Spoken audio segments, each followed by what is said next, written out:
Hey guys, thanks for checking out the My Career Path podcast. So today I have another book review for you guys.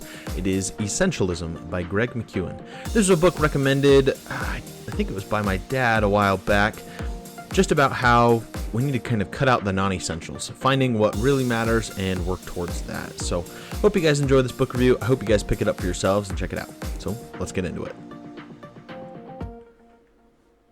All right, it's good to be back, good to be recording. Like I said, I've been moving towns, so we've been kind of packing up, moving around. I have half a studio set up probably right now, just boxes everywhere that we're working on unpacking and getting through. So jumping into this book review, Essentialism by Greg McKeown, was a great book. It was one I listened to while we were driving back and forth for a family reunion. And it just talked about how we need to make sure that we're doing the essential things in life, that's where we're putting our focus. And the main premise of that is doing more with less. And so one of the first things that Greg McKeown talks about and kind of compares is the essentialist, basically a person who only does the things that are essential, and a non-essentialist. And he compares them throughout the book. So the idea of not having to say yes to everyone and everything. An essentialist really does more with less. We have to constantly take stock of what we are doing and what we're working on and decide if that's truly essential. We have to really ask ourselves, is this something I should be putting my time into? Is this something I should be focusing on right now? And this is something that I've especially struggled with in my early jobs. I was always the one who would take any and every opportunity to kind of stand out. I would take all the responsibilities. I would spread myself way too thin. One example I have is at Chick-fil-A, which was one of the first jobs I ever worked at. I started out as just being the fry guy.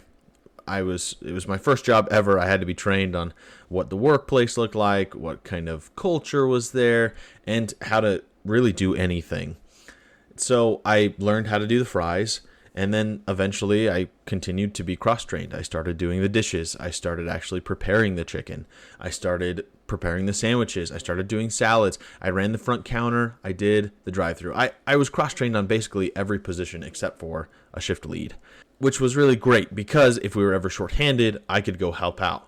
However, what this would pretty much lead to is give it to Colten. He could do it, and it would leave me spread way too thin. And so instead of doing a great job in a couple of different areas, I was doing an all right job in every area. The job of the essentialist is being able to see what is truly essential. And so while I think it is great that I'm cross-trained, and so if we are ever rushed anywhere, I can help out. But when, we have someone cancel on us and then I'm left to cover 3 positions and I'm doing probably a bad job at those 3 positions. I'm not taking care of the customers as I should.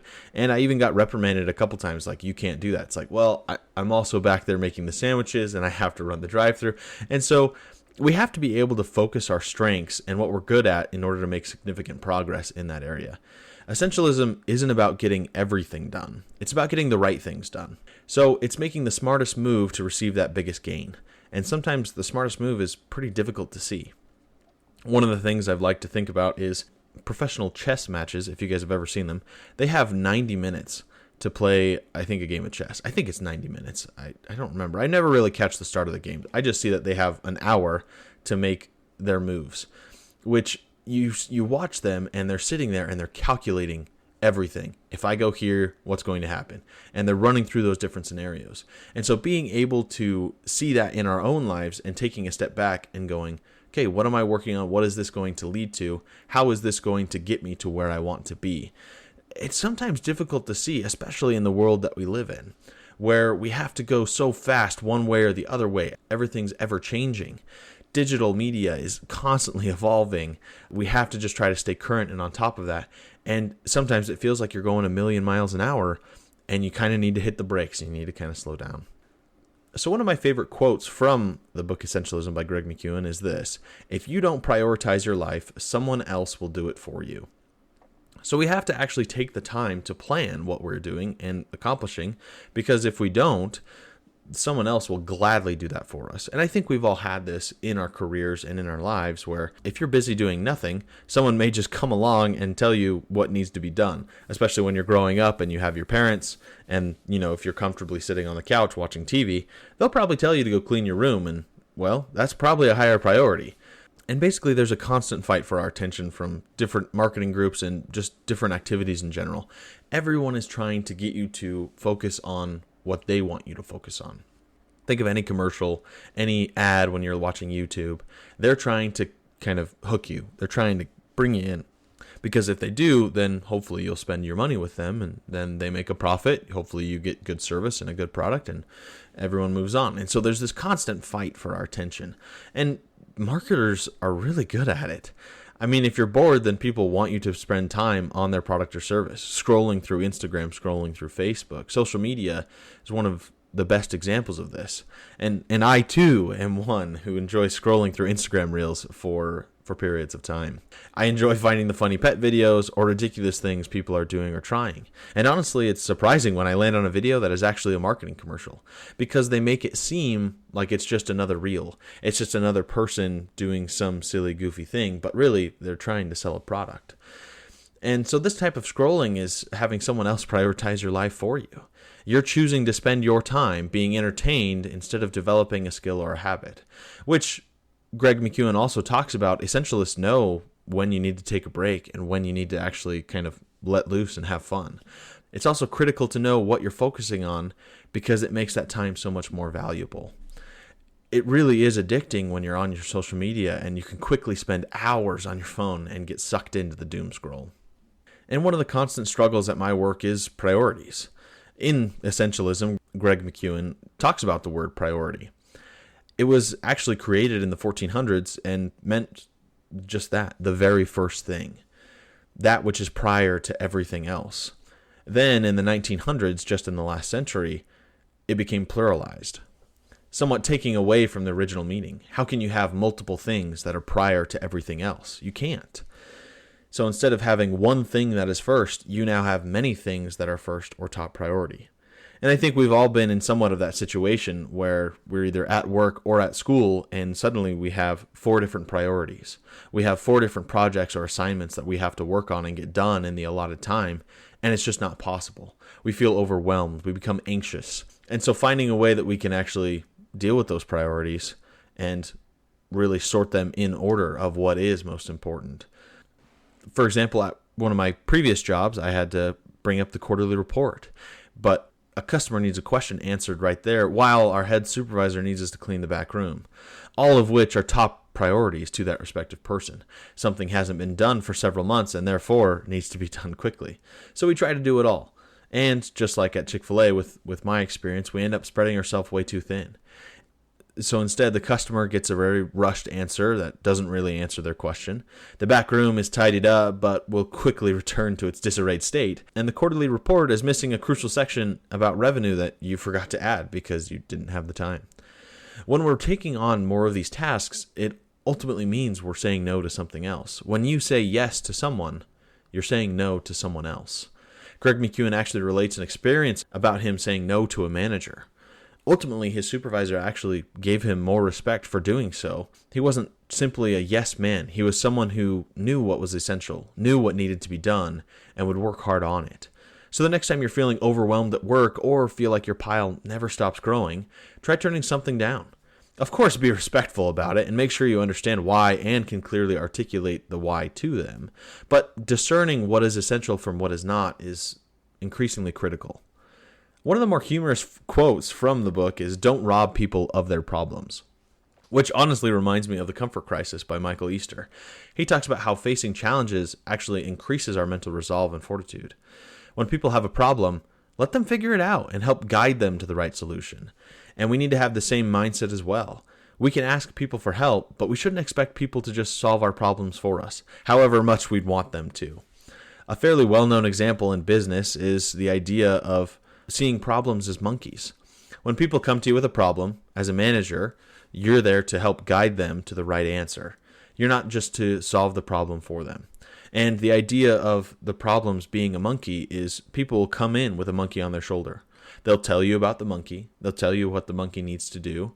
And then they'll leave. But they don't take the monkey with them. And so finding a way to balance where we're understanding the problem, we're working with the employee, but they have to take the monkey with them. Otherwise, we end up running a zoo rather than a business. And so something else that I've found, and I think many others have found in doing research about this, is when people are engaged in creating that solution, they're much more bought into the idea of actually making it a reality. Instead of, hey, so-and-so told me that this is how it needs to be done, they're able to have that creativity and a sense of pride, really, for that solution to actually happen and for it to work. They work harder on it because it's their own.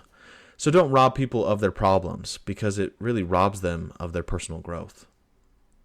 Another lesson that I took from Essentialism is the idea of being too busy to even think.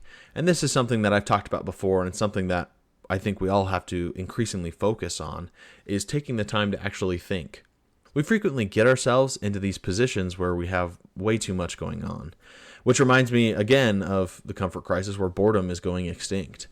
The idea from Greg McKeown is that if you are too busy to think, then you're just flat out too busy. Something needs to give, something needs to be taken away so that you actually have time to think, to plan, to prepare.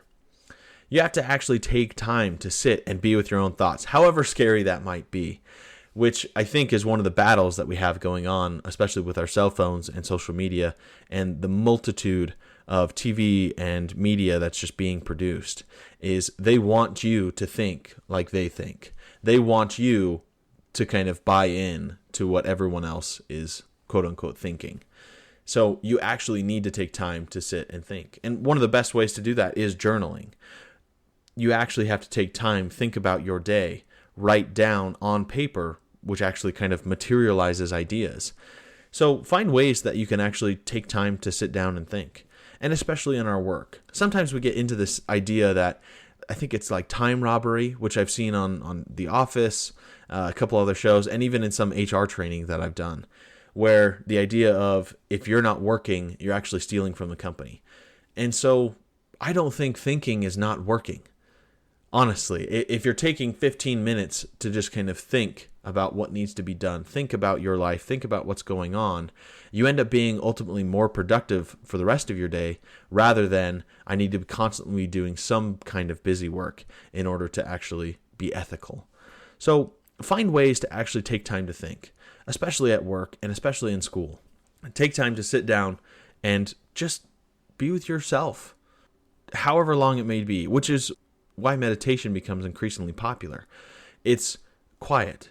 You're allowed to think. You're allowed to work through problems. You're allowed to work through solutions.